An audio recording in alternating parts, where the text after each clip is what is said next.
നയന നന്ദുവിനെ അനന്തപുരിയിലേക്ക് വരാൻ പറഞ്ഞ് വിളിക്കുന്നുണ്ടായിരുന്നല്ലോ. അങ്ങനെ നന്ദു അനന്തപുരിയിലേക്ക് വരുന്നുണ്ട്.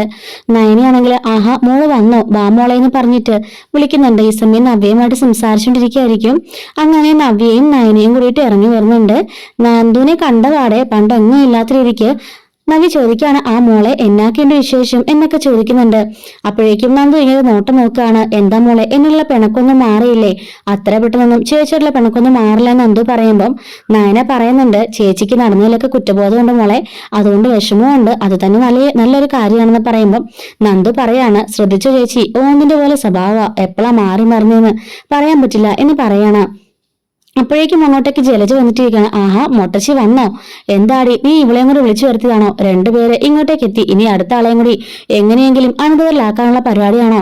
വന്നപ്പം ഡ്രസ്സൊന്നും കൊണ്ടുവന്നില്ലേ? കൊണ്ടുവരാണെങ്കിൽ ഇവിടെ തന്നെ താമസിക്കാമല്ലോ എന്നൊക്കെ ചോദിച്ച് ജലജ കളിയാക്കുമ്പോഴേക്കും നവ്യ പറയാണ് അതെ അതിന് തന്നെ ഉദ്ദേശം, അവിടെ താമസിക്കാൻ തന്നെ പോവാ. എന്താ എന്തെങ്കിലും കുഴപ്പമുണ്ടോ? എങ്കിൽ പിന്നെ കഴിക്കാനും കുടിക്കാനും ഒക്കെ കൊടുക്കടി, അതെല്ലാം കൊടുത്തിട്ടേ വിടുന്നുള്ളൂ. എന്തെങ്കിലും പ്രശ്നമുണ്ടോ എന്ന് നവ്യ തിരിച്ചു ചോദിക്കുന്നുണ്ട്. ഇതേ സമയത്ത് തന്നെ നന്ദുവിനോട് ചോദിക്കുകയാണ് ജലജ എന്താടി നീ കുറെ പേരെ അടിക്കുന്നൊക്കെ കേട്ടിട്ടുണ്ടല്ലോ, എന്താ വലിയ തല്ലുണ്ടാകാനുള്ള ഉദ്ദേശമാണോ രണ്ടുപേരുടെ പ്ലാനിങ്?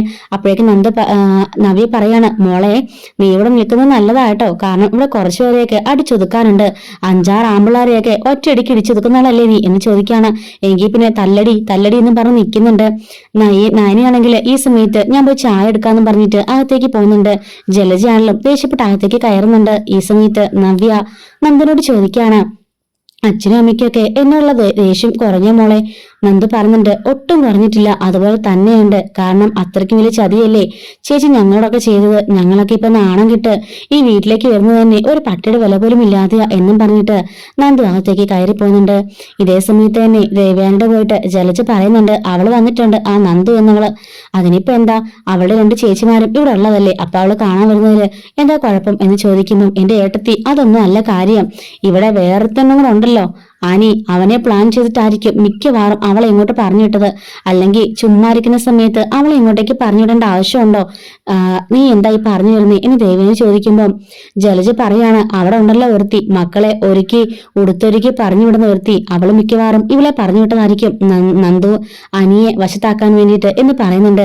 അങ്ങനെയൊന്നും അവൻ ഒരിക്കലും ചെയ്യില്ല, അത് മാത്രമല്ല അതിന് ഞാൻ സമ്മതിക്കത്തുമില്ല. എന്റെ കൊക്കിന് ജീവനുള്ളിടത്തോളം കാലം അങ്ങനെ സംഭവിക്കില്ല. ഇപ്പതാ അനാമികയുമായിട്ടുള്ള കല്യാണമൊക്കെ ഉറപ്പിച്ചിരിക്കുകയല്ലേ, അത് മാത്രമല്ല അവർ നല്ല ബെസ്റ്റ് ഫ്രണ്ട്സാ, അവർ തമ്മിൽ അങ്ങനെയൊന്നുമില്ല എന്ന് ദേവയാനി പറയുന്നുണ്ട്. സൂക്ഷിച്ചാ ദുഃഖിക്കണ്ട, അവനെ വിശ്വസിച്ച് ഇപ്പൊ 3 ബ്രാഞ്ചുകളൊക്കെ ഏൽപ്പിച്ചേക്കല്ലേ. അബിക്കും ആദർശനും പറ്റിയ അബദ്ധമൊന്നും എനിക്ക് പറ്റാതിരിക്കട്ടെ എന്ന് ദേവയാനി മോനെ വെച്ചുകൂടി സംസാരിക്കുന്നുണ്ട്. ശേഷം നന്ദു ഉണ്ടെന്ന് ജലജയുടെ വായിൽ നിന്നും കേട്ടിട്ട് അങ്ങോട്ടേക്ക് അനി വരുന്നുണ്ട്. അപ്പോഴേക്കും രണ്ടുപേരും വിഷമിച്ചിങ്ങനെ ഇരിക്കായിരിക്കും. നന്ദു നീ ആകെപ്പാട് ഡിപ്രസ്ഡ് ആണല്ലോ, എന്താ പറ്റിയെന്ന് ചോദിക്കുമ്പം അല്ല നയനേച്ചി എന്നോട് ഇങ്ങോട്ടേക്ക് വരാൻ പറഞ്ഞു അനി, വന്നിട്ട് നിന്റെ മനസ്സിൽ ഏതോ ഒരു പെൺകുട്ടി ഉണ്ടെന്ന്, ആ പെൺകുട്ടി ആരാണെന്ന് കണ്ടുപിടിക്കാൻ പറഞ്ഞു.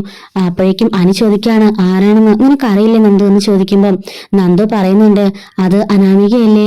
അനിയൻ ചോദിക്കുമ്പോൾ അനാമികയല്ല, ഞാൻ ഇഷ്ടപ്പെടുന്ന പെൺകുട്ടി, അതാരാണെന്ന് നന്ദുവിനെ അറിയാമെന്ന് പറയുമ്പോഴേക്കും നന്ദു ഇങ്ങനെ വിഷമിച്ചിരുന്നോണ്ട് മുഖത്തേക്ക് നോക്കിയിട്ട് അത് ആരാന്ന് ചോദിക്കുമ്പോഴേക്കും അനി ഇങ്ങനെ പറയാൻ തുടങ്ങുന്ന സമയത്തേക്ക് അങ്ങോട്ടേക്ക് ദേവേനി വരുന്നുണ്ട്. ആഹാ കൊള്ളാലോ, എന്താ രണ്ടുപേരും ഇവിടെ? ഒന്നുമില്ലാന്ന് അനി പറയുമ്പോൾ പിന്നെ ആദർശനോട് പറഞ്ഞിട്ടുണ്ട് നിങ്ങൾ രണ്ടും ബെസ്റ്റ് ഫ്രണ്ട്സ് ആണെന്ന്, എപ്പോഴും അങ്ങനെ തന്നെ ഇരിക്കണം. ഇവന്റെ കല്യാണമൊക്കെ ഉറപ്പിച്ച കാര്യമൊക്കെ അറിഞ്ഞാണല്ലോ, അതുകൊണ്ട് അതിരി കടന്ന് അപ്പുറത്തേക്ക് ഇങ്ങും പോകണ്ട എന്ന് പറയുമ്പോഴേക്കും നയന എന്നിട്ട് ചോദിക്കുകയാണ് അമ്മ എന്താ അമ്മ ഇങ്ങനെയൊക്കെ പറഞ്ഞത്? നന്ദുവും അനി നല്ല ബെസ്റ്റ് ഫ്രണ്ട്സാ, ഇവളെ എന്റെ അനിയത്തിയ, എനിക്കറിയാം ഇവൾ അങ്ങനെയൊന്നും മറ്റൊരു വഴിക്കും പോയില്ല, അതെനിക്ക് ഉറപ്പുണ്ട്. ഇവക്ക് എന്തോ ചെറിയ വിഷമമുണ്ടെന്ന് അമ്മ പറഞ്ഞു, അതുകൊണ്ട് ഞാൻ ഇവളെ വിളിപ്പിച്ചതാ, അല്ലാതെ മറ്റൊന്നുമല്ല, എന്റെ അനിയത്തിന്ന് കാണാൻ തോന്നി എന്ന് ദേവിയാനോട് പറയുന്നുണ്ട്.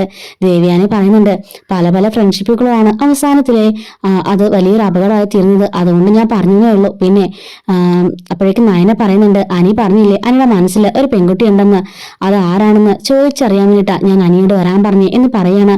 നിന്റെ മനസ്സിൽ വേറെ പെൺകുട്ടിയോ, ആരാടാ അത് എന്ന് ചോദിക്കാണ്. അത് അമ്മയെന്ന് ചോദിക്കുമ്പോൾ വേണ്ട, നീ ഒന്നും പറയണ്ട, ഞാനും നിന്റെ വല്യച്ഛനും കൂടിയിട്ടാ പോയിട്ട് വാക്ക് കൊടുത്തത്. അത് മാത്രമല്ല, ഞാൻ എന്റെ ആദർശമോനെ കാണുന്ന പോലെ തന്നെയാണ് നിന്നെയും കാണുന്നത്. അതുകൊണ്ട് തന്നെ ഇനി എന്നെ കൊണ്ട് പറയിക്കാൻ നിൽക്കരുത്. ഞങ്ങൾ നാണം കെടുത്തിരുന്ന പറഞ്ഞത്.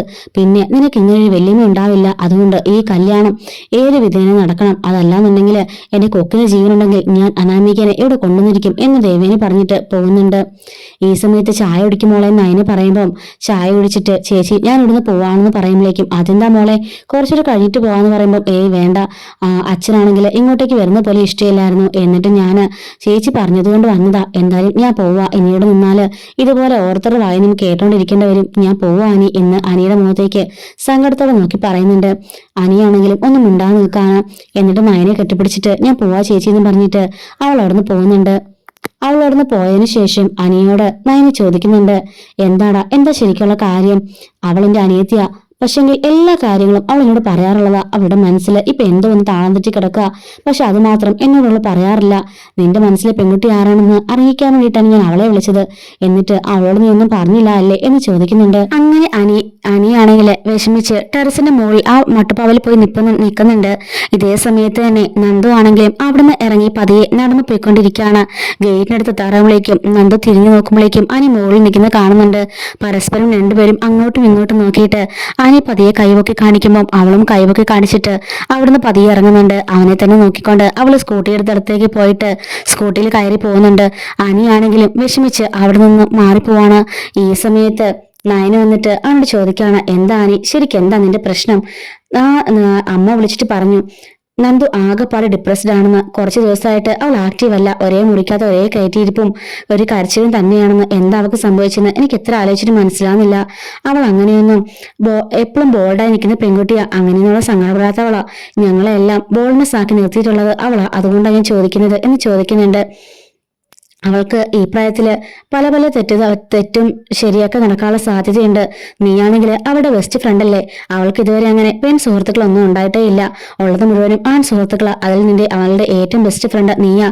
ഒരു ബെസ്റ്റ് ഫ്രണ്ട് ആകുമ്പോൾ അവൾ എല്ലാ കാര്യങ്ങളും നിന്നോട് പറയേണ്ടതല്ലേ? അതെന്താ ആ കാര്യം മാത്രം അവൾ പറഞ്ഞില്ലെന്ന് ചോദിക്കുമ്പോൾ ഇല്ല ഏട്ടത്തിന്ന് പറയാണ്.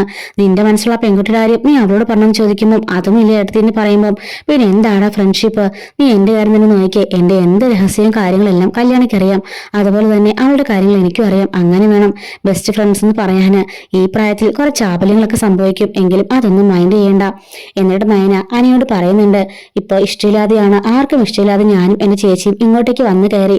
ഈ കുടുംബത്തിന് സമാധാനം താളം മുഴുവനും തെറ്റി. ഇവിടെ ഉണ്ടാകുന്ന പ്രശ്നങ്ങളൊക്കെ മോൻ കാണുന്നതല്ലേ? അതുകൊണ്ട് അനാമിക എല്ലാവരും കൂടി കണ്ടുപിടിച്ചൊരു പെണ്ണ അവള് തന്നെയാ ഈ വീട്ടിലേക്ക് വരേണ്ടത്. അതായിരിക്കും ഏറ്റവും നല്ലത്. അതല്ലാന്നുണ്ടെങ്കിൽ ഇതിലപ്പുറത്തെ പ്രശ്നങ്ങളായിരിക്കും ഇനി ഉണ്ടാവാൻ പോകുന്നത്. അതുകൊണ്ട് തന്നെ മോൻ മുതിർന്നവർക്ക് വേണ്ടി ഇതെല്ലാം അങ്ങ് മറന്നുകള എന്ന് നയന അനി ഉപദേശിക്കുന്നുണ്ട്. എന്തോ വീണ്ടും വീട്ടിൽ പോയിട്ട് അവളുടെ മുറിയിലിരുന്ന് അതേ ചിന്തയോടെ തന്നെ ഇരിക്കുകയാണ്. അനി ആ നോക്കിയ നോട്ടമൊക്കെ അവളെ ഓർത്തുകൊണ്ടിരിക്കുന്നുണ്ട്. ടെറസിന്റെ മണ്ടയിൽ നിന്നും അവളെ നോക്കിയ നോട്ടവും അവന്റെ സങ്കടവും നിനക്ക് അറിയില്ലേ നന്ദു എന്റെ മനസ്സിൽ ആരാണെന്ന് ചോദിച്ച ആ ചോദ്യമൊക്കെ അവളിങ്ങനെ ഓർത്തോണ്ട് നിൽക്കുകയാണ്. ഇതേ സമയത്ത് നിർമ്മലിനെ കാണാൻ വേണ്ടിയിട്ട് നവ്യ അങ്ങോട്ടേക്ക് ചെല്ലുന്നുണ്ട്.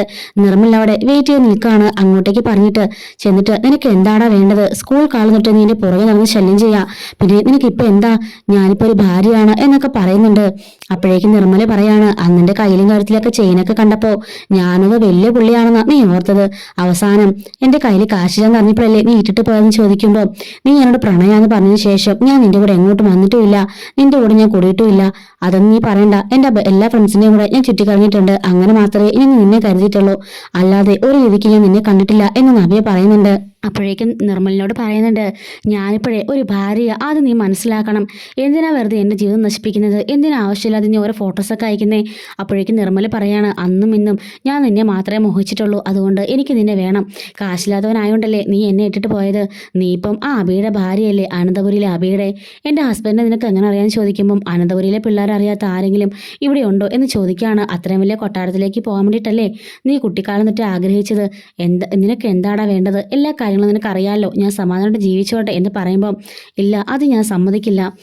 ഞാൻ വിളിക്കുന്നിടത്തെല്ലാം വരണം. ഞാൻ എപ്പോൾ വിളിച്ചാലും എവിടെ വിളിച്ചാലും നീ വരണം. എൻ്റെ ആഗ്രഹങ്ങളെല്ലാം നീ സാധിച്ചു തരണം എന്നൊക്കെ പറയുമ്പം എടാ എന്നും പറഞ്ഞിട്ട് നിർമ്മലിൻ്റെ കോളറിന് കയറി പിടിക്കുന്നുണ്ട് നവ്യ നടു റോഡിൽ വെച്ചിട്ടോ.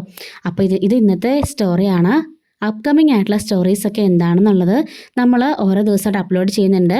കുറേ വീഡിയോസ് നമ്മൾ അപ്ലോഡ് ചെയ്തിട്ടുമുണ്ട്. കാണാത്തവർ അതൊക്കെ ഒന്ന് കാണണേ. മിസ്സാവാതിരിക്കാൻ ചാനൽ സബ്സ്ക്രൈബ് സപ്പോർട്ട് ചെയ്യണേ. Thanks for watching.